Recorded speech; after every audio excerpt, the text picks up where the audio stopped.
আলোচনায় থাকতাম আমি অধম, সামনে রাসূল পাক হতো, পাশে সাহাবাগণ।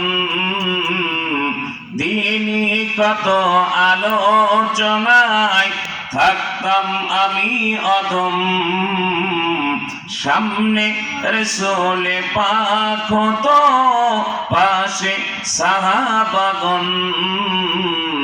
আবু বকর ওমর ওসমান আলী সঙ্গী কেমন হতো, ঠিক না? আবু বকর ওমর ওসমান আলী সঙ্গী কেমন হতো।